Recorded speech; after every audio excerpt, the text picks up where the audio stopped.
The price of gold back then was $436 per ounce. So maybe now we're getting into the hallelujah time I was talking about there. I also might like to add that one of President Putin's top economists, Andrei Bykov, came to the conference, came out of nowhere, said it was the finest conference he was ever at. At the time, gold was doing nothing. $436. 2 days later, the price exploded and it went up $300 an ounce in the following 9 months. And we know that while we're not allowed to be discussed much in the United States, we know that the Russians and Chinese followed us closely. Both James and I have been on 3 conference calls with the Chinese Investment Corporation, so they know what God is talking about. Back years ago, I used to say to somebody, okay, you got a policy, means you have to do something. You can't have a policy and do nothing. Would someone please tell me what the U.S. does to affect the strong dollar policy? I didn't get one, and I did it 100 times. I didn't get one person to tell me what it is. I raised my hand. What they did was the manipulation of the gold price. And where that comes from, it can be learned from his successor, Lawrence Summers, who wrote a paper at Harvard called Gibson's Paradox and the Gold Standard, in which he demonstrated the relationship between gold and interest rates. The bottom line is you keep gold suppressed and you can help keep interest rates lower than it would be, and it would make the dollar stronger, and so on. So a lot of, when you look into these details, it goes back to that murder kind of thing, it all fits together. And what's important, that was also mentioned earlier, is that the central banks, as a result of selling gold surreptitiously and lending gold out, don't have the 30,000 tons that you hear about all the time. People just sort of, oh, they got 30,000 tons. They're lucky if they have 12,000 tons.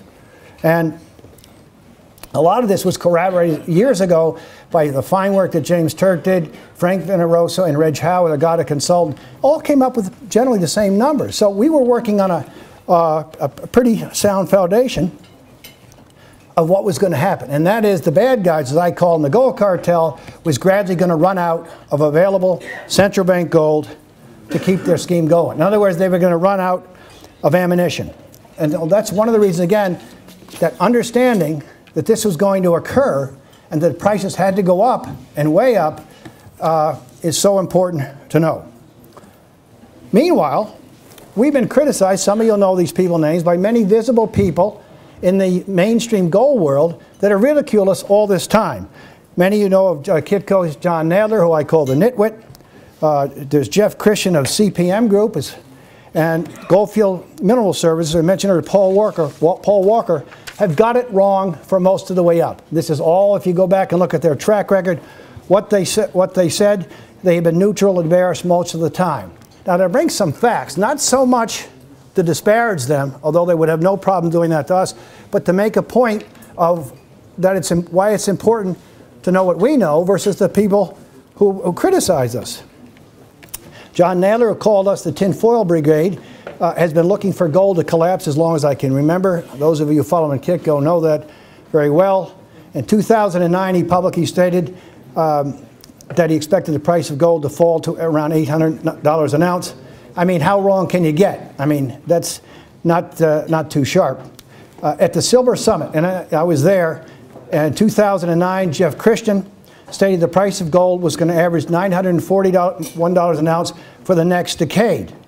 It's the same Jeff Christian who called God a bunch of liars. I mean, you can't get wronger than that. Industry spokesman Paul Walker, who gets quoted all the time by the media, shouted out at the FT Gold Conference in Paris in 2000 that Gada were a bunch of fools. At the same time, he was encouraging the big mining giants Barrick Gold and Anglo Gold to hedge their gold forward prices, meaning to get protection in the futures market, again at $300 gold, when the price was below $300 an ounce. Well, all these years later, just a couple of years ago or something like this, Barrick covered their hedges at $1,000, nice going, and Anglo Gold covered their hedges just recently, or not too long ago, at $1,300 per ounce. So who were the fools? At the Denver Gold Group, the same Paul Walker predicted in 2008 the gold price would be between $700 and $1,000 per ounce in 2010. I mean, how wrong can you get? So, you know, you can go with the wacko people that put out this stuff, have been dead on all these years, or listen to the mainstream gold world that poo-poo us. And again, I'll go back to the same thing of what's important here. the mainstream gold world are working with the wrong supply-demand numbers. And the reason they're working with the wrong numbers is because they refuse to deal with the gold price suppression scheme. The silver situation is much more dramatic. What we do know is that since got his appearance in front of the CFTC, silver has traded like never before, and of course, especially the past 6 months, and then even more importantly, the past 3 months. So in terms of giving this comfort level, and we're moving on here, don't have too much more to go, I'd like to give you a recap, because everyone's the experts. But I'd like to say what Gada presented to a conference in Phoenix when the price was $32 in February. And this is what we said was coming. Thanks to the gold cartel, the price of silver has lagged many other commodity prices over recent years.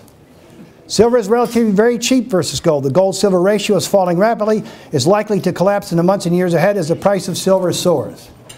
Remember a bit, and then I talked about, remember about working with the wrong-term numbers, the mainstream gold world. Well, Eric Sprott, at a conference in Vancouver, just before ours, said it stunned him when his people looked at the numbers of this CPM group that I mentioned earlier, and their whole they had the investment demand for, you got to make a big deal of this.